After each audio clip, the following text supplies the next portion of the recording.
Bonjour à toutes et à tous. Je suis Sabra Ablouhad, professeur à la faculté des sciences dans le Malais de Fès, au Maroc. Je vous souhaite la bienvenue dans cette série de cours concernant l'image mining ou bien le data mining pour les images comme source de données. L'image mining, on peut vraiment se permettre de l'appeler le machine learning pour le cas des images. On va voir par la suite la différence. Quelle est la différence entre le data mining et le machine learning?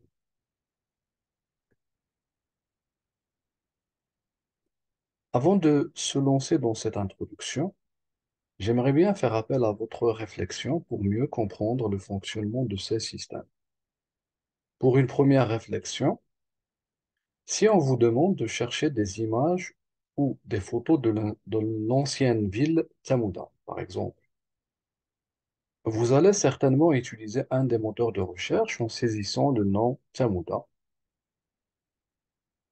Donc, les résultats de recherche sur le moteur de recherche Google que j'ai utilisé sont par exemple comme sur les images. On remarque bien que effectivement les résultats font référence à un emplacement nommé Tiamouda avec des constructions anciennes. Parce que le mot-clé ou bien les mots de recherche que j'ai utilisés est l'ancienne ville de Tiamouda. La question qui se pose est comment font les moteurs de recherche pour trouver les images en se basant seulement sur du texte? Une deuxième réflexion consiste à vous donner cette fois une photo ou une image et on vous demande de chercher c'est quoi et c'est où.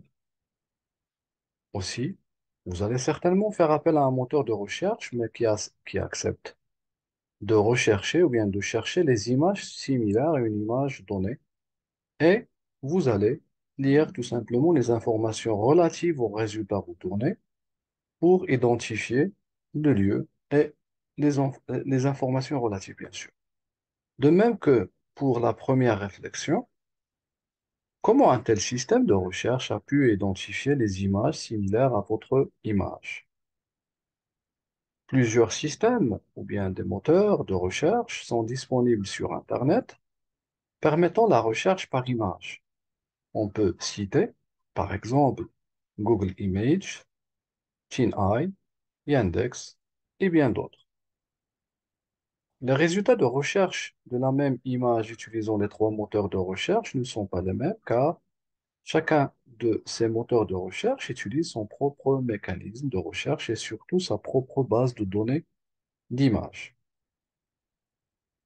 Prenons le cas du moteur de recherche Google Images. Le moteur est accessible pour le grand public. Vous pouvez scanner le QR code ou bien lancer une recherche Google Images ou bien tout simplement taper l'URL de Google Images comme sur le slide.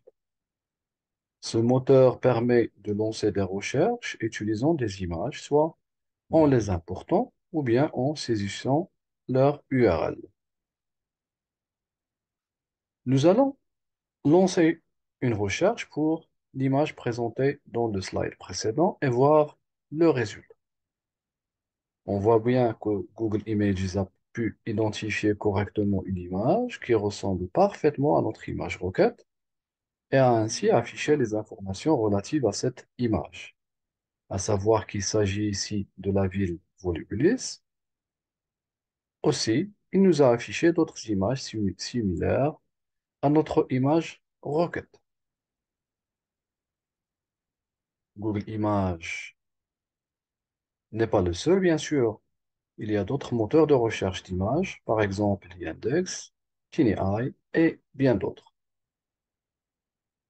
Prenons l'exemple du moteur de recherche Yandex. Donc, nous allons lancer la même recherche sur ce moteur de recherche images et on remarque que ce moteur de recherche, c'est-à-dire Yandex, a correctement retrouvé les images similaires à l'image d'entrée ainsi que les liens vers les pages web contenant cette ou bien ces images. De la même manière, nous allons utiliser TinEye, qui est aussi un moteur de recherche d'images, noté sous la description Reverse Image Search, c'est-à-dire chercher la source contenant une image données. Il s'agit du même principe que celui de Google Images et du index. Cependant, on remarque bien que les résultats retournés par TinEye ne sont pas très informatifs, comme pour le cas de Google Images et Index, mais qui restent semblables à l'image d'entrée. Maintenant, discutons les deux réflexions précédentes. Nous avons pu trouver les informations relatives à un lieu, utilisant seulement une photo, et aussi nous avons trouvé des photos des lieux, utilisant seulement un nom. La question qui se pose maintenant est comment fonctionnent ces moteurs de recherche et surtout comment ils arrivent à identifier et chercher les images similaires aux images requêtes, c'est-à-dire les images fournies par les utilisateurs. Certainement, la comparaison ne se fait pas image par image, sinon le temps de recherche sera très grand, sachant surtout que le nombre d'images dans les bases d'images de ces moteurs de recherche est énorme. Là, on parle des systèmes déjà préparés pour la recherche de ce type. C'est-à-dire, au lieu d'utiliser l'image requête telle que nous l'avons fournie au moteur, il va utiliser des informations ou bien des caractéristiques, qu'on les appelle features en anglais. Ces caractéristiques doivent être représentatives et pertinentes pour représenter correctement l'image. Ces caractéristiques sont bien sûr extraites des images.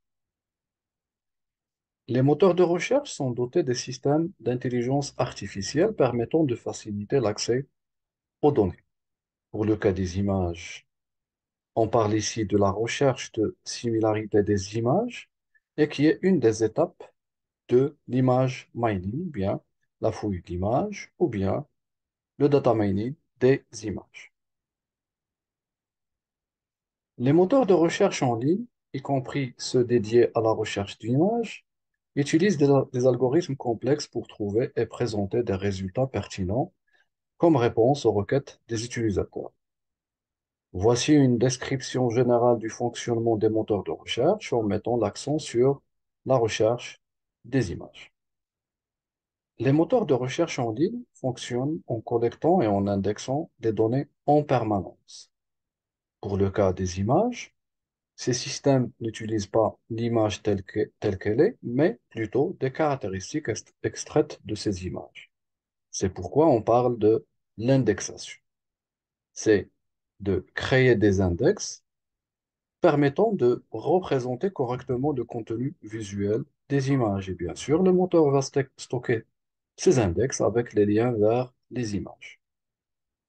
Alors, le moteur de recherche va traiter les requêtes et rechercher, classer et présenter en temps réel des résultats pertinents en réponse aux demandes des utilisateurs. Pour la recherche d'images, ils utilisent des techniques similaires en se concentrant sur des informations visuelles et sur les métadonnées textuelles associées aux images. Pour la partie indexation et recherche des similitudes, on parle de l'extraction des connaissances à partir des données, c'est-à-dire c'est knowledge extraction, ou bien la fouille des données pour le data mining, anciennement appelé KDD pour Knowledge Discovery in Databases. Pour le cas des images, la source de données particulièrement les images, c'est pourquoi on parle de l'image mining ou la fouille d'images. L'image mining, également connue sous le nom de data mining d'images ou exploration de données d'images, est un domaine interdisciplinaire qui combine des techniques de traitement d'images, des techniques d'apprentissage automatique, des techniques d'exploration de données pour extraire les informations significatives à partir de grandes collections d'images. Il vise à découvrir des motifs, des relations et des structures cachées dans les données de type image, tout comme le data mining qui vise à le faire pour les données textuelles ou numériques. L'image mining se situe à l'intersection de la vision par ordinateur, de la compréhension visuelle de l'image, de l'exploration des données, de l'intelligence artificielle et de l'algorithmique. L'image mining joue un rôle essentiel dans de nombreux domaines, en fournissant des moyens puissants d'analyser et d'exploiter les données visuelles. Voici quelques domaines où l'image mining est d'une grande importance. L'image mining est utilisée pour diagnostiquer les maladies, analyser les images médicales telles que les radiographies et les IRM, et suivre la progression plutôt des traitements. Elle peut être aussi utilisée pour prédire l'évolution des maladies en se basant sur les relations et entre les symptômes, en utilisant surtout les règles d'association. L'image mining est un outil très puissant pour l'analyse des vidéos de surveillance, pour détecter des objets suspects et pour améliorer la sécurité publique. L'image mining peut être utilisée pour la détection des anomalies dans des scènes vidéo comme des comportements suspects des individus dans des rassemblements, permet de détecter les accidents en temps réel sur les autoroutes, bien, par exemple, et bien d'autres. C'est aussi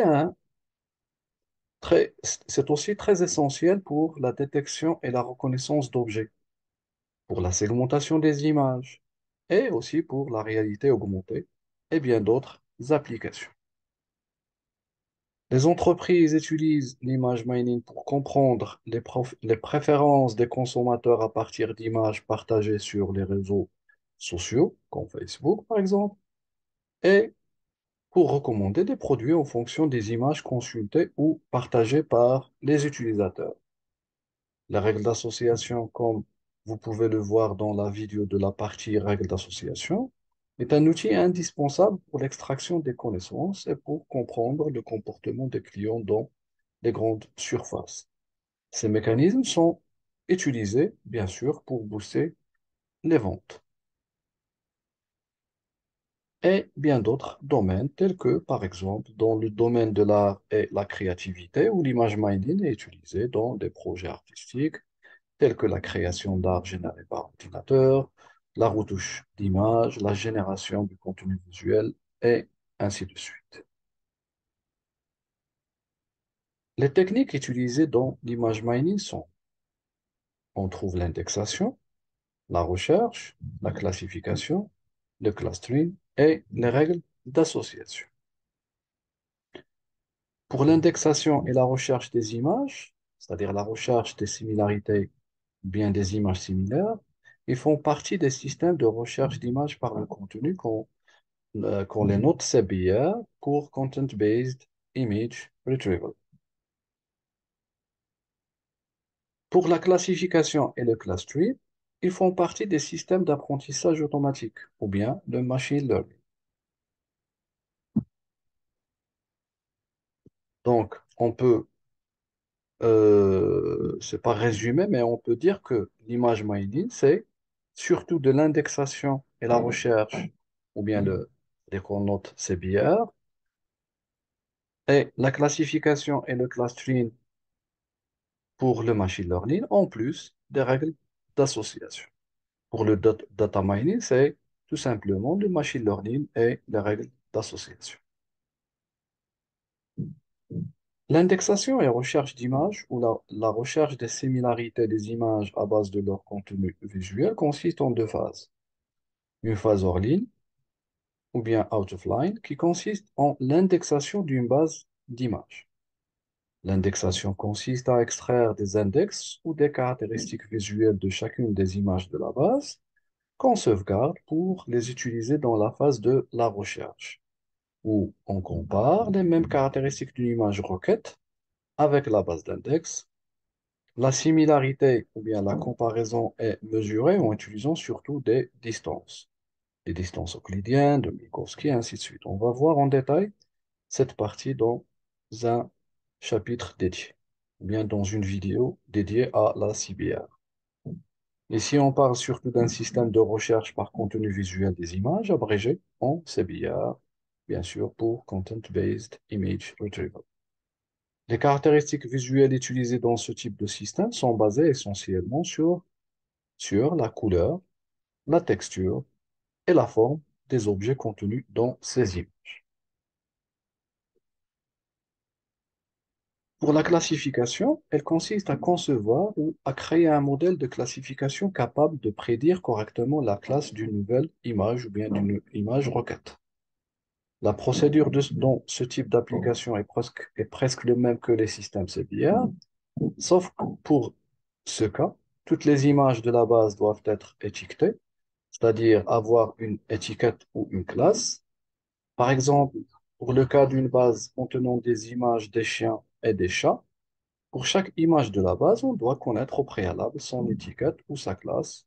Est-ce qu'il s'agit d'une image de chat ou bien une image d'un chien? On parle alors d'une classification qui est supervisée.